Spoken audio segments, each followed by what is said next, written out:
ദിവ്യാത്മാക്കൾക്കെല്ലാം വിനീതമായ നമസ്കാരം. എല്ലാ മനുഷ്യരും സന്തോഷം ഇഷ്ടപ്പെടുന്നവരാണ്. സന്തോഷമാണ് എല്ലാവർക്കും വേണ്ടത്. എന്താണ് ഈ സന്തോഷം? തോഷിക്കുക എന്നാൽ വികസിക്കുക. സ്വയം മനസ്സ് അല്ലെങ്കിൽ ആനന്ദാനുഭൂതി മറ്റൊന്നിൻ്റെയും ആപേക്ഷികത ഇല്ലാതെ സ്വയമേവ ആനന്ദം അനുഭവിക്കാൻ കഴിയുന്നതിനെയാണ് സന്തോഷം എന്ന് പറയുന്നത്. ആപേക്ഷികത ഇല്ലാതെ, മറ്റൊരു വസ്തുവിൻ്റെയും സാന്നിധ്യം ഇല്ലാതെ സ്വയമായി വേദ്യമാകുന്നതിനെയാണ് സന്തോഷം. അത് മനസ്സിൻ്റെ വിശ്രമത്തിൽ നിന്നാണ് കിട്ടുന്നത്. മനസ്സത് ഓടിയാൽ കിട്ടുന്നതല്ല. പക്ഷേ മനസ്സ് തെറ്റിദ്ധരിച്ചിരിക്കുന്നു. അവിടെയും ഇവിടെയുമുള്ള വസ്തുക്കളെ സംഭരിക്കുമ്പോൾ സന്തോഷം കിട്ടുന്നു. വസ്തുക്കളല്ല സന്തോഷത്തെ പ്രദാനം ചെയ്യുന്നത്. വസ്തുക്കൾ ജഡങ്ങളാണ്, അവയ്ക്ക് സന്തോഷമില്ല. കാരണം തെളിവെന്താ? ഒരു വസ്തു എനിക്ക് സന്തോഷമാണെങ്കിൽ മറ്റൊരാൾക്ക് അതുകൊണ്ട് സന്തോഷം കിട്ടിയെന്ന് വരില്ല. അപ്പോൾ വസ്തുവിലല്ലല്ലോ സന്തോഷം. ഒരു വസ്തു ഒരു സമയത്ത് എനിക്ക് സന്തോഷം തരുന്നുവെങ്കിൽ മറ്റൊരു സമയത്ത് അത് ദുഃഖത്തെ തരുന്നതുമാണ്. അപ്പോൾ വസ്തുവിൻ്റെ സ്വഭാവം സന്തോഷമല്ലല്ലോ. ആ വസ്തുവും നമ്മളും തമ്മിലുള്ള ബന്ധം ആണ് സന്തോഷമായോ അത് ദുഃഖമായോ ആയി പരിണമിക്കുന്നത്.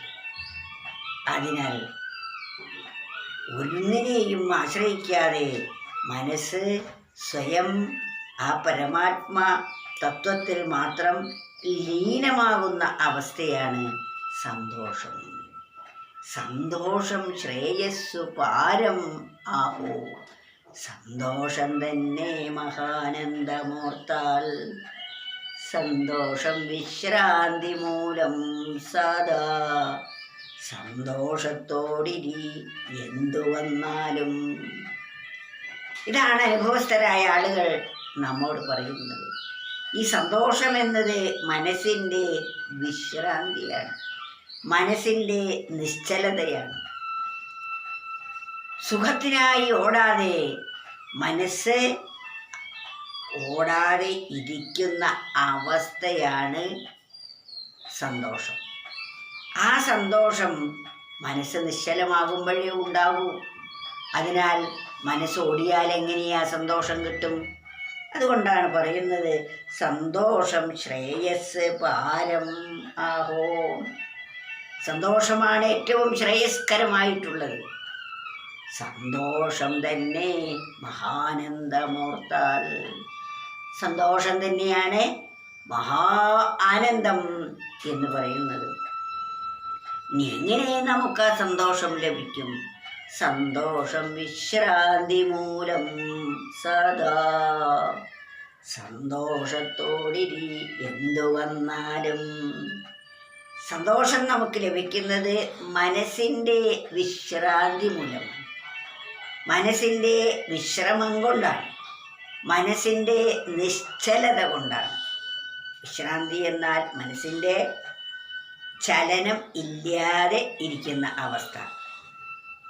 അപ്പോൾ മാത്രമാണ് മനസ്സ് ചലനം ഇല്ലാതെ ആകുമ്പോഴാണ് വിശ്രാന്തി എന്ന് പറയുന്നത്. ആ വിശ്രാന്തിയാണ് സന്തോഷത്തിന് കാരണം. അതുകൊണ്ട് എപ്പോഴും ആ വിശ്രാന്തിയിൽ ഇരിക്കൂ. എന്നാൽ സദാസമയത്തും നമുക്ക് സന്തോഷം അനുഭവമാണ്. ഇതെവിടെ നിന്നും കൊണ്ടുവരാനുള്ളതല്ല. ഇത് നമുക്ക് പൈസ കൊടുത്താൽ കിട്ടുന്നതല്ല. ഇത് മറ്റൊരാൾക്ക് തരാൻ കഴിയുന്നതുമല്ല. ഇത് നമ്മുടെ മനസ്സിനെ നാം തന്നെ നിയന്ത്രണ വിധേയമാക്കണം. മനസ്സോടാൻ കാരണം മനസ്സിൽ അനേക കർമ്മവാസനകൾ നിക്ഷിപ്തമായതുകൊണ്ടാണ്. ആ കർമ്മവാസനകൾ